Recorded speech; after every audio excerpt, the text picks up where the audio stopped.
Assalamualaikum warahmatullahi wabarakatuh. Welcome to my channel Benang Pinjol. Apa kabar teman-teman semua? Semoga teman-teman dalam keadaan sehat walafiat dan selalu dilancarkan rezekinya, dan juga selalu dilancarkan usahanya, dan juga happy weekend buat teman-teman semua. Semoga hari-hari teman-teman selalu bahagia dan juga selalu termotivasi.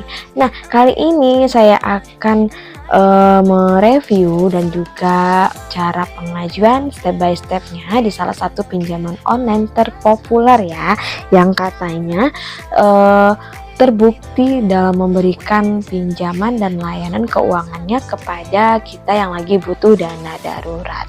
Nah, untuk mencari pinjaman darurat ataupun dana talangan ataupun pinjaman ini marak sekali digunakan karena ada yang memang perekonomiannya yang belum mencukupi kebutuhannya, atau barangkali ada yang memang butuh ketika keadaan darurat, apakah itu untuk biaya sekolah, apakah untuk biaya berobat, atau untuk biaya modal usaha.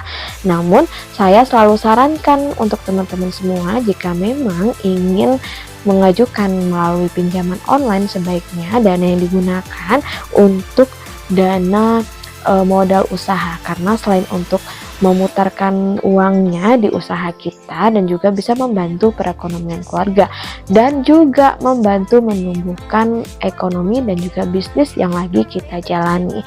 Jadi dengan adanya dana pinjaman melalui pinjaman online ini bisa teman-teman manfaatkan untuk mengembangkan usaha dan tidak perlu lagi pinjam dengan menggunakan jaminan, karena pinjaman online di sini adalah pinjaman yang tanpa jaminan, ya syaratnya hanya KTP saja. Jadi tetap lebih realistis dan lebih produktif lagi menggunakan keuangan. Jangan sampai kita gunakan pinjaman online ini untuk hal-hal yang memang tidak bermanfaat untuk kita dan malah menambah beban pikiran kita. Oke, kita langsung aja. Kali ini akan saya rekomendasikan sekaligus akan saya ajarkan bagaimana cara pengajuannya step by stepnya agar teman-teman tidak gagal paham dan bisa langsung di ACC. Oke, kita langsung aja. Namun sebelumnya jangan lupa di subscribe, like, dan komen dulu channel saya ini. Oke? Nah guys, kali ini akan saya review sekaligus merekomendasikan untuk teman-teman semua ada namanya EasyCash. Nah, EasyCash ini tentunya pasti teman-teman sering sekali melihat iklannya yang berseliweran di mana-mana, baik itu di YouTube maupun di TV-TV lainnya. Karena memang EasyCash ini salah satu pinjaman online terpopuler, terbaik, dan juga teraman dan juga tercepat dalam memberikan layanan keuangan. EasyCash bisa menjadi solusi bagi kita untuk meminjam dana secara online. Sebagai aplikasi P2P lending terbaik yang sudah terdaftar di OJK, teman-teman pun sudah tidak perlu lagi meragukan soal keamanannya. Dan juga cara pengajuannya pun juga sangat mudah, teman-teman tidak perlu ribet dalam mengisi datanya dan juga dokumennya hanya KTP saja. Jadi dengan EasyCash ini teman-teman bisa meminjam uang secara online tanpa perlu ribet mengurus persyaratan-persyaratan yang membingungkan dan juga hanya KTP saja. Nah, di sini untuk persyaratan ataupun cara persyaratan untuk pengajuannya pastinya harus warga negara Indonesia yang sudah berumur 21 tahun, memiliki KTP yang masih berlaku dan juga memiliki pekerjaan tetap atau penghasilan yang stabil dan juga memiliki nomor handphone yang aktif. Di EasyCash ini sendiri memberikan kita pinjaman dari Rp1.000.000 sampai dengan Rp5.000.000. Bahkan bagi nasabah lama yang memiliki track record yang baik ataupun nilai scoring yang baik yang selalu menggunakan EasyCash untuk keuangan mereka ini berkesempatan untuk mendapatkan pinjaman hingga Rp50 juta. Bayangkan ya, kita bisa mendapatkan pinjaman hingga Rp50 juta itu tanpa jaminan. jaminan dengan tenor selama 6 bulan. Namun untuk limit dan tenor ini juga dapat ditingkatkan berdasarkan performa kita tadi ya. Pastinya kita harus memiliki nilai scoring yang baik. Selain pembayaran tepat waktu, juga data-data yang kita isi juga akan dinilai oleh sistem. Nah, untuk bunganya sekitar 0,4% per hari. Ini juga udah sesuai dengan aturan OJK dan juga Asosiasi Fintech yang membatasi bunga 0,8% per hari. Sementara untuk EasyCash adalah 0,4% per hari dengan biaya administrasinya sebesar 10% dari total pinjaman kita. Nah, kita lanjut bagaimana cara pengajuannya. Oke, kita lanjut bagaimana cara pengajuan di EasyCash. Pengajuan yang pertama, teman-teman pastinya harus mendownload terlebih dahulu aplikasi yang ada di Play Store. Silakan diklik EasyCash, maka nanti akan muncul aplikasi seperti di gambar. Silakan diklik install sampai dengan proses install selesai. Kemudian setelah proses install selesai, maka nanti kita akan masuk ataupun login. Di sini ada dua pilihan, apakah kita sebagai penerima dana atau kita pemberi dana. Jadi silakan teman-teman ketik pemberi dana. Nah, jadi ketika kita sudah login menggunakan nomor handphone kita dan sudah bikin akun, maka nanti kita sudah ditampilkan pinjaman maksimumnya adalah 50 juta rupiah dengan jangka waktunya 3-12 bulan. Jadi teman-teman berkesempatan mendapatkan pinjaman maksimumnya adalah 50 juta rupiah dengan suku bunganya 0,2% sampai dengan 0,4%. Nah, selanjutnya jika kita memang ingin meminjam dana di EasyCash, silakan klik cek limit. Nah, di cek limit ini kita ada beberapa proses dalam pengajuannya. Yang pertama ada daftar, kemudian pemeriksaan kredit, kemudian juga ada persetujuan ataupun pelunasan.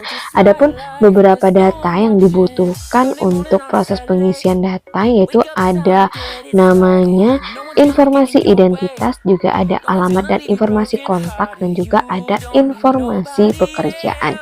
Dimana untuk semua ini wajib kita isi, jangan sampai ada yang dikosongkan.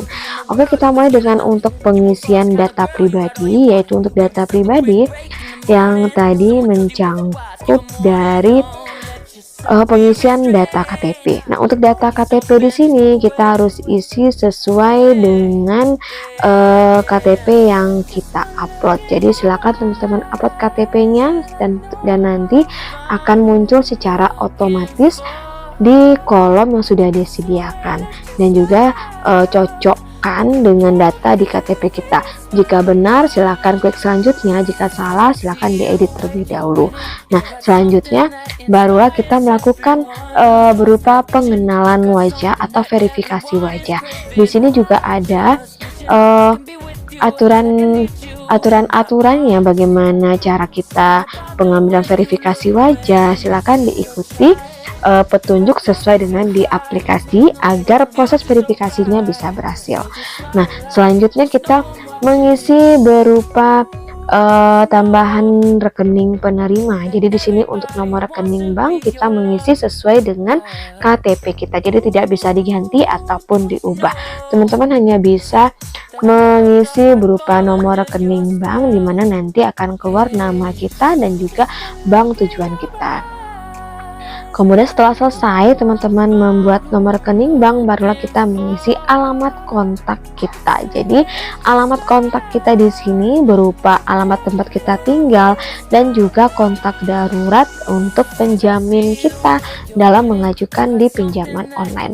Setelah selesai baru kita mengisi informasi pekerjaan. Di informasi pekerjaan ini juga salah satu data yang sangat penting, karena dari sinilah mereka bisa melihat apakah kita layak diberi pinjaman atau tidak dari gaji yang kita terima. Ini sebenarnya baik sekali, karena jika kita memang tidak memiliki pekerjaan dan juga tidak memiliki penghasilan, tentu bagaimana cara kita mengembalikan dana yang sudah kita pinjam.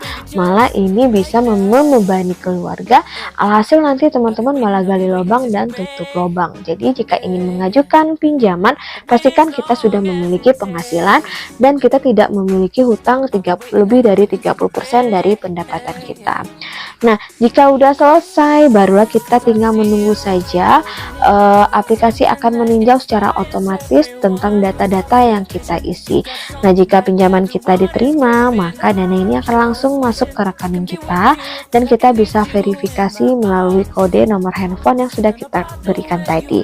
Jadi sangat mudah sekali, ada 3 langkah mudah untuk kita bisa mendapatkan pinjaman di EasyCash, yaitu informasi identitas, informasi kontak, dan juga informasi pekerjaan. Jadi silakan teman-teman tunggu saja.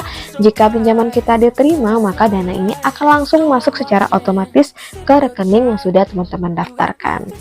Nah guys, itu ya bagaimana cara pengajuan di EasyCash step by step dari saya. Semoga bisa membantu ketika teman-teman lagi butuh dana darurat dan membantu bagaimana cara pengajuannya. Semoga informasi dari saya ini bisa bermanfaat untuk teman-teman semua, dan juga semoga bisa digunakan untuk hal yang lebih produktif lagi. Akhir kata, wassalamualaikum warahmatullahi wabarakatuh.